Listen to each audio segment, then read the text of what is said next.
Paul is a very prominent character in the New Testament of the Bible, isn't he? And there's a lot written about Paul in the New Testament, and in fact Paul himself was responsible for writing quite a lot of what we find in the New Testament. And when we look at the Bible, we can see that a large proportion of the book of the Acts, a little bit of which we've just read for our introductory reading, a large portion of that book of Acts is devoted to the history of the work that Paul did in preaching the message of Christianity throughout the Roman world of the time.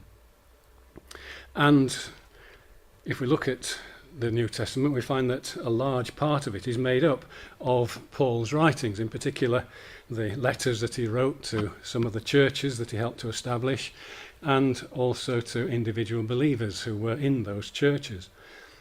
So it's obvious, isn't it, from just those few facts, that Paul is an important person in the life of the early Christian church. But Paul started his life, and he started his religious career in a very different way indeed.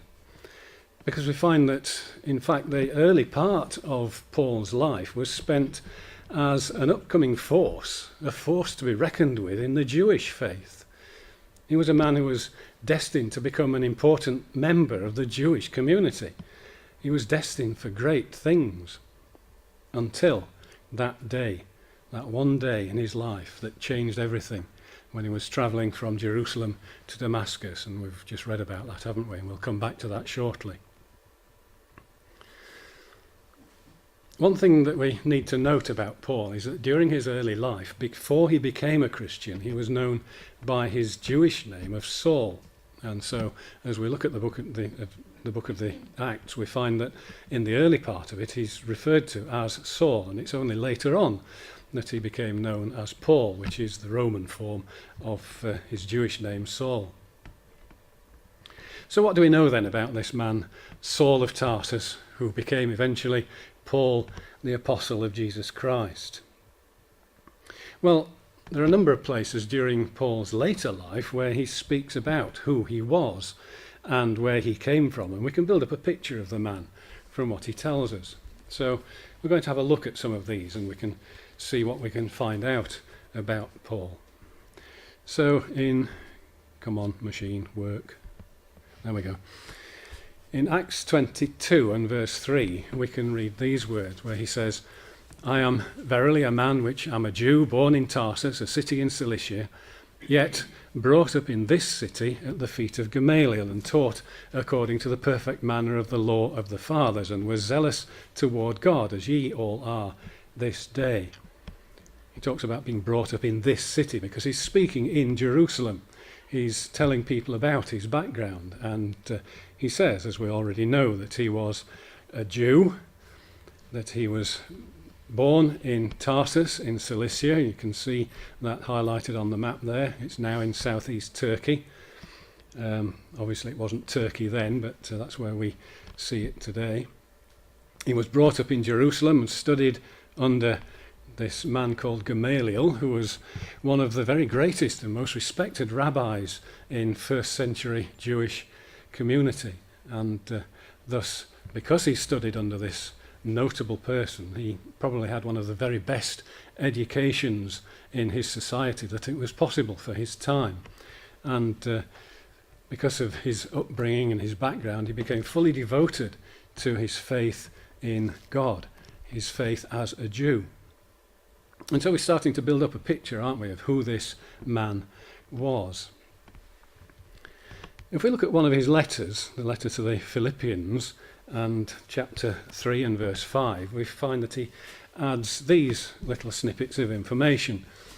He says that he was circumcised the 8th day of the stock of Israel, of the tribe of Benjamin, and Hebrew of the Hebrews, as touching the law, a Pharisee. So those are the extra bits that he's telling us, that he was of the Jewish tribe of Benjamin. That was the sort of family line that he was born into, and that he was also a Pharisee. And in Acts chapter 23 and verse 6, he adds this, where he says, I'll just pick it up in the middle of the verse. He says, Men and brethren, I am a Pharisee, the son of a Pharisee, of the hope and resurrection of the dead, I am called in question. So he's telling them there, isn't he, that he was not just a Pharisee in his background, but he was also born into a line of the family of Pharisees. So we can see then, can't we, in our summary slide, we can add those details as well, that he was from the tribe of Benjamin in the Jewish community, he was a Pharisee and the son of a Pharisee. Let's think for a moment about what a Pharisee was, because I think that helps us to understand something more of what Saul of Tarsus was. And this is a description of what the Pharisees were, taken from Wikipedia. It tells us that the Pharisees were at various times a political party, a social movement, and a school of thought in the Holy Land during the time of the Second Temple Judaism. After the destruction of the Second Temple in 70 CE, Pharisaic beliefs became the foundational, liturgical and ritualistic basis for rabbinic Judaism. There's a lot of jargon in there, isn't there? But I think we can see from that they were really less of a religious organisation than a political one.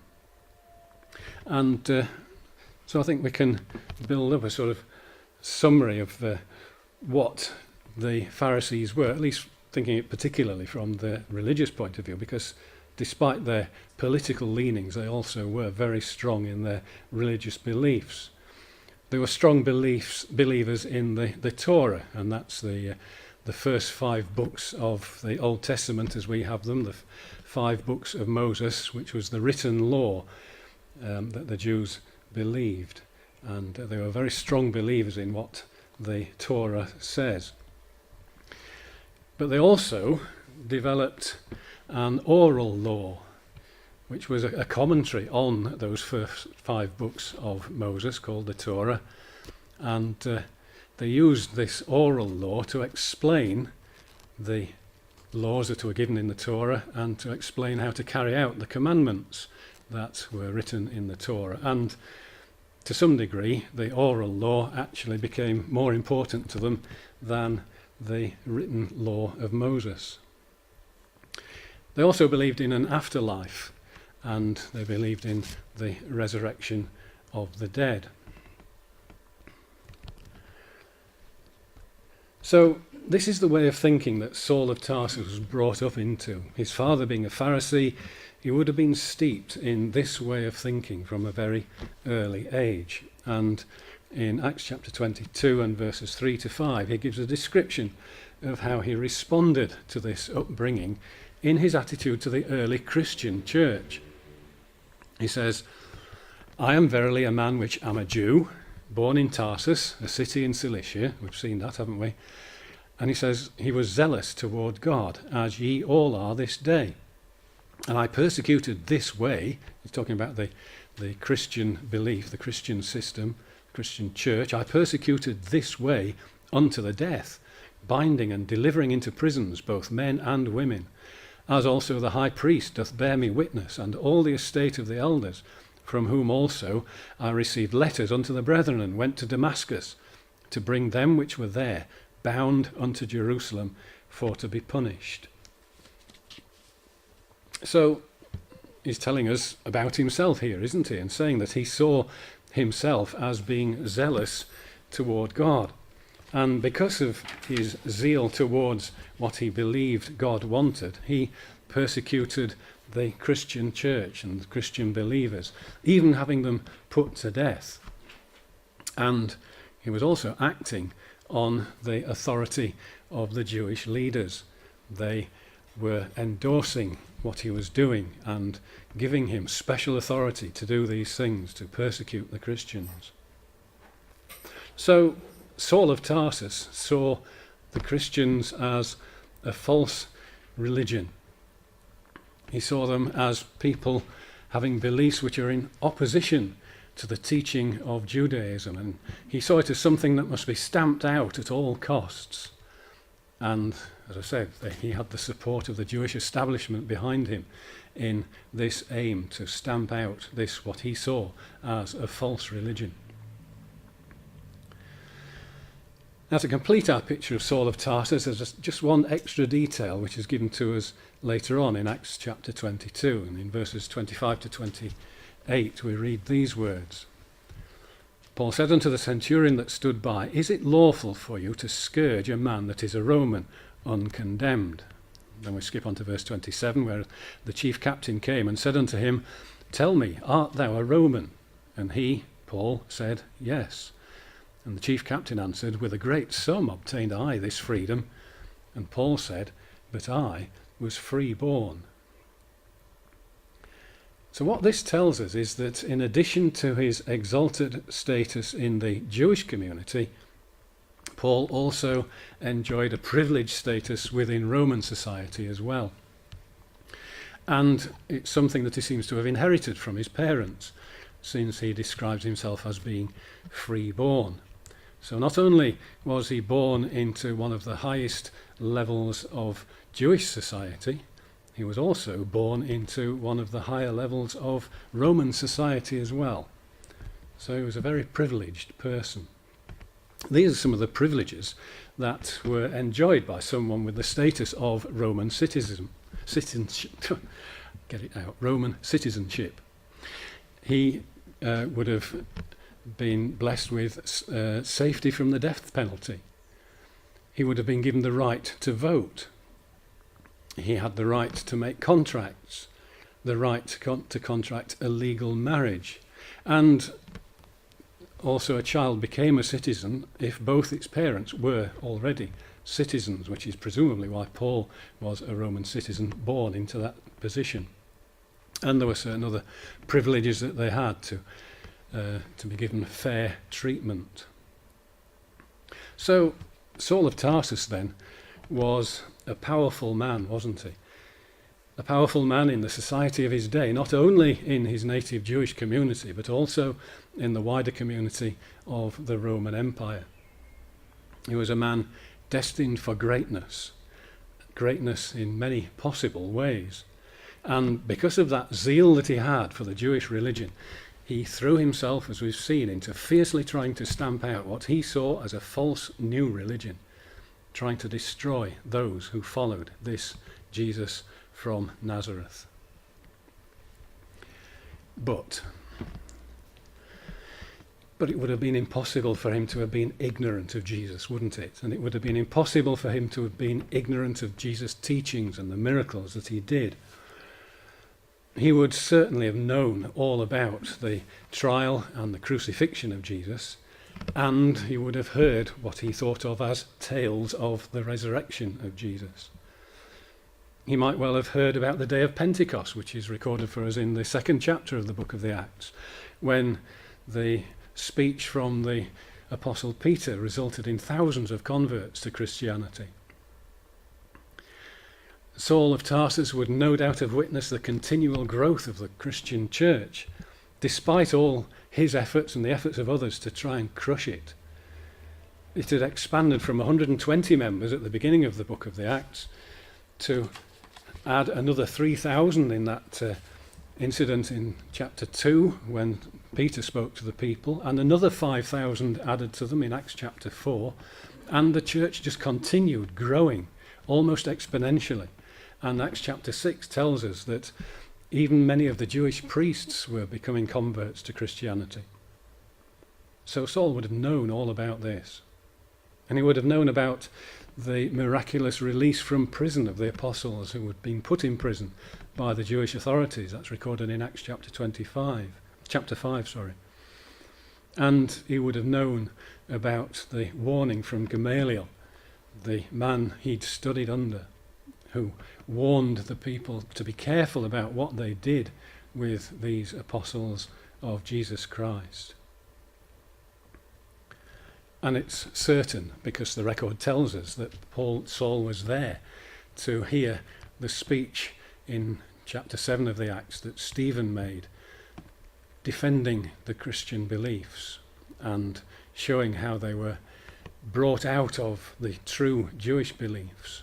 And he would have known of the fact that nobody could oppose the words that Stephen spoke, and their only answer to stop Stephen having influence on the people was to kill him, and Saul himself was there approving of his execution.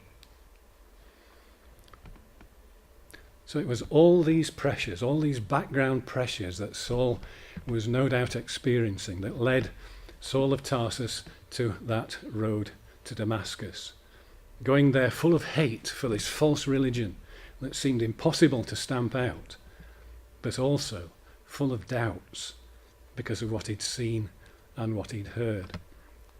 And thus we come to our introductory chapter, Acts chapter 9, and we read, didn't we, that Saul fell to the earth and heard a voice saying unto him, Saul, Saul, why persecutest thou me? And he said, Who art thou, Lord? And the Lord said, I am Jesus, whom thou persecutest. It is hard for thee to kick against the pricks. So as we read, this was the turning point in the life of Saul of Tarsus. It was here that his life changed direction completely, from being a persecutor of Christians into being an important and prominent preacher of Christianity. And he went on to establish many Christian churches all around the Roman world, making probably many thousands of converts. So all the doubts that Saul had been having up to this point were now brought into sharp focus as he was confronted with the very man, with Jesus Christ, who he'd been so convinced up to this point was just a hoax, was just an imposter. Now Saul knew who he really was, and that this man truly was alive from the dead. Now, we don't have time in a short talk such as this to go into all the details of the events in the life of Saul from here onwards, but I think we can summarise what happened with him and get a picture of how he developed as a Christian believer and eventually started his preaching campaigns all around the Roman world. It looks from the record in the book of the Acts and from some of the things that he writes about in his later letters that what happened to him was this.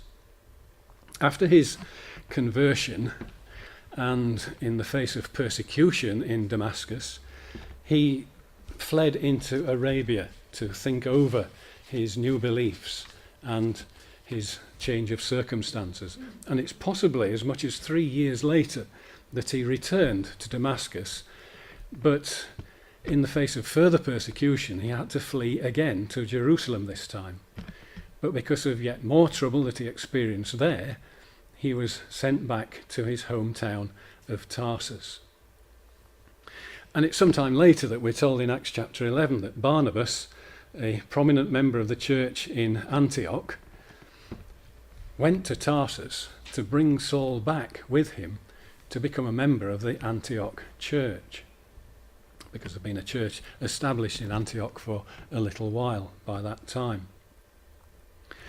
And it was while they were at Antioch that Barnabas and Saul were called to begin their work of spreading the gospel message to a wider audience around the Roman world. It says in Acts chapter 13, as they ministered to the Lord and fasted, the Holy Spirit said, Separate me Barnabas and Saul for the work whereunto I have called them. And so this call, this commission, if you like, to go out and spread the message of the Christian gospel message led Saul to make 3 extensive journeys around Asia and into Greece. The first journey, highlighted there in green, took him from Antioch, the church in Antioch, via Cyprus and into the central part of Asia, establishing several churches along the way. His second journey, highlighted in red, took him back through Central Asia, but onwards into the west and into Greece. And then the third journey covered similar ground, highlighted this time in green, covering similar ground to the second journey and returning eventually back to Jerusalem. And it was because Saul generally concentrated on bringing Gentiles to the faith rather than the Jews, I mean, that was part of what he'd been commissioned to do by Jesus on that road to Damascus. But it was the Jews who so often violently opposed everything that Paul tried to do and tried to say. And thus he became known generally by his other name of Paul, the Roman form of his name, rather than the Jewish form of Saul.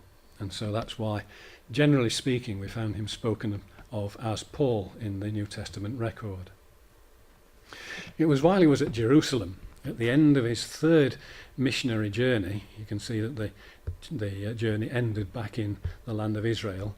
And in Acts chapter 21, it tells us that Paul was apprehended by the Jews and accused by them of certain false accusations, and he was arrested and imprisoned by the Roman authorities. And after being heard a number of times before various rulers, he was eventually moved to appeal to be heard by Caesar. And that resulted in him being sent to Rome. And it was on this journey over the Mediterranean Sea that the Acts record, at the end of the book, gives us the dramatic account of his shipwreck on the island of Malta on his way to Rome. And the book of the Acts ends by telling us about Paul's eventual arrival in Rome and how he was kept under house arrest as he waited for his hearing before Caesar. What happened to Paul after that is rather less clear, because the Bible record of his life ends at that point. There are some snippets of information that we can glean from the letters of Paul, and it seems that what probably happened was that he was tried in Rome before Caesar and acquitted and set free. And he took the opportunity to do more travelling and preaching, and it's possible that he even went as far afield as into Spain. But at some point it seems that he was rearrested and found himself again in prison in Rome, and this time he was tried and he was condemned to death. It's possible that he was sent to the lions in a Roman arena. None of that is absolutely certain, but that's possibly what happened to him. And we're told very little about his later life in the Bible record.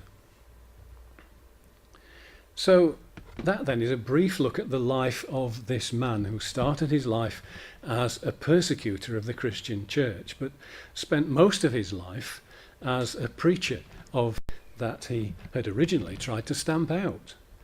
And he ended his life by dying for the beliefs that he had. But more important than all these details of the life history of the Apostle Paul is to ask ourselves, what did he believe? What did he preach? What was it that made him give his life over after his conversion to spreading the beliefs that he held? Well, if we go back to his background, we remember how he started his life as a man who had his beliefs firmly founded in Old Testament Judaism. And he believed in the promises that were made by God in the Old Testament to his ancestors. Promises about the Jewish nation being God's special people, a people who would eventually come to rule the world. He believed that the kingdom of God was eventually going to be established in Israel, and it would have its influence worldwide. And he would believe that someone would come, a Messiah would come, who would become king in that kingdom of God and rule the whole world. It was only after his conversion that Paul could see that it was Jesus of Nazareth who was indeed that Messiah.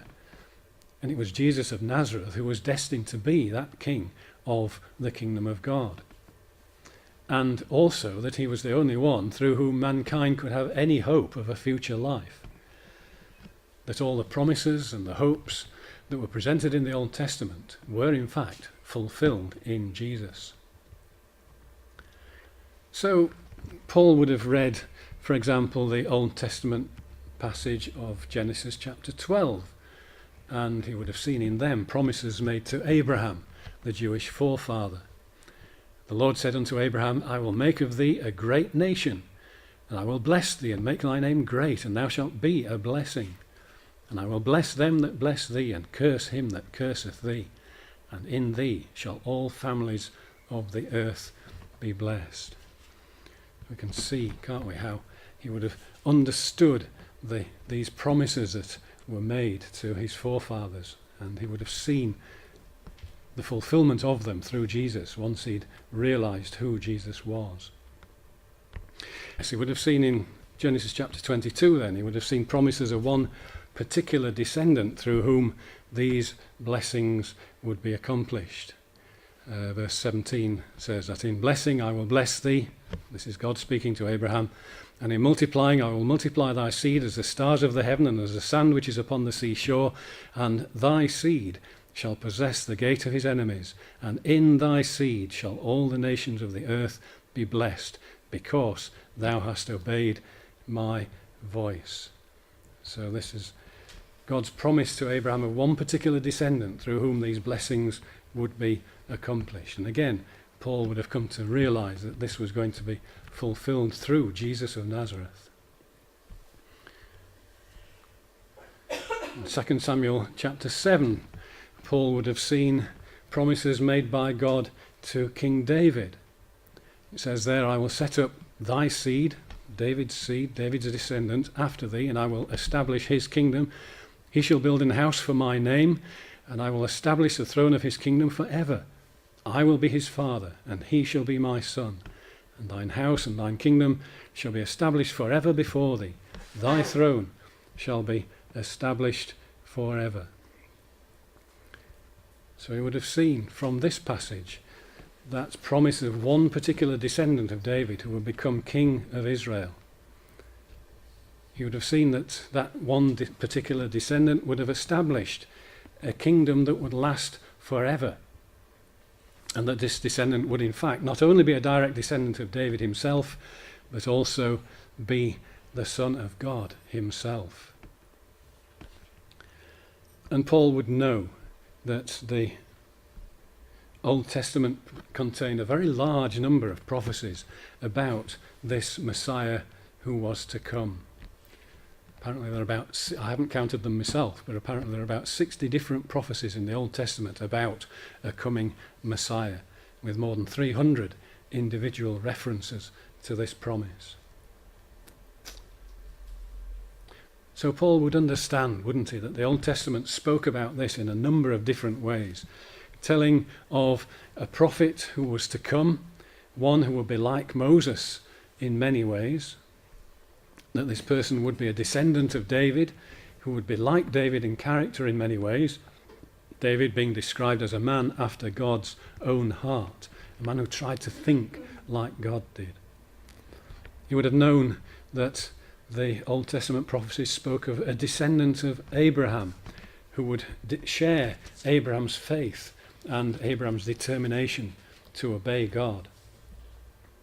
But he would have also read passages that he found much more difficult to understand with his Jewish background until he was confronted with the truth of Jesus. He would have perhaps read Psalm 22 that speaks of a man suffering terribly to bring about the purpose of God. And it's a psalm that we now can see with the benefit of hindsight, and that Paul no doubt would have been able to see once he'd encountered Jesus Christ on the road to Damascus. That this psalm was speaking in amazing detail about the crucifixion of Jesus Christ and foretelling what was going to happen and telling why as well. You would have read Isaiah chapter 53 that speaks of the Messiah being sacrificed to fulfill the purpose of God. The idea of Messiah being sacrificed was something that went so much against what the Jews wanted to believe. And Psalm 16, which speaks of the resurrection of Messiah. Paul, of course, in his early days, like most Jews, if not all the Jews, had been expecting the Messiah to come because the scriptures said that he would come. But few of them, if any of them at all, realized that the Messiah had a role as a sacrifice, that Messiah had to die and had to be raised again to life. Despite the fact that the Old Testament scriptures spoke about this, they only saw the role of the Messiah as a king and expected that king to take over the world And certainly in the context of the Roman Empire, they would have seen him as someone who would rescue them from Roman domination. But of course, because Jesus of Nazareth had been arrested, Jesus had been crucified, and thus, as far as they were concerned, he was dead, then Paul, along with many of the other Jews, would have come to the conclusion that he must have been an impostor. He couldn't have been the Messiah at all. And so this religion based on belief in the risen Christ must have been false and had to be stopped. But we've seen, haven't we, on the Damascus Road, how Paul met the risen Messiah. He met Jesus Christ. And from then on, he was convinced of the truth about him. And he preached Jesus as the only one through whom we can be saved. He preached in words like these in Acts chapter 17, where he said, God hath appointed a day in which he will judge the world in righteousness by that man whom he hath ordained, whereof he hath given assurance unto all men, in that he hath raised him from the dead. In Acts chapter 26, he says, I continue unto this day witnessing both to small and great, saying none other things than those which the prophets and Moses did say should come, that Christ should suffer, and that he should be the first that should rise from the dead, and should show light unto the people and to the Gentiles. And that's a remarkable passage, isn't it? The way that he emphasizes it. The things that were written in the Old Testament, which were misunderstood by so many, actually spoke clearly about the Messiah, the Christ, who would go through all these things in the purpose of God. So it was the fact of the risen Christ that changed Paul from persecutor to preacher. For him, it was the most important event in the whole of human history because it changed everything. Instead of being lost with no hope, mankind now had a hope to look forward to because Jesus had made it possible for us to be reconciled to God and to be able to look forward to a future where sin and death were no more the curse of mankind. The promise of a future where the beauty and the loveliness of a world ruled by God through Jesus Christ, his Son, would result in all the promises and all the hopes that were made in the Old Testament scriptures becoming reality in the kingdom of God. So, Saul of Tarsus, a Jew who was full of zeal for the things of God, a man who fully believed that Jesus was an impostor and the Christian church was an abomination and should be stamped out, was brought abruptly to a stop on that road to Damascus. It was there that he realized who Jesus was and what Jesus represented.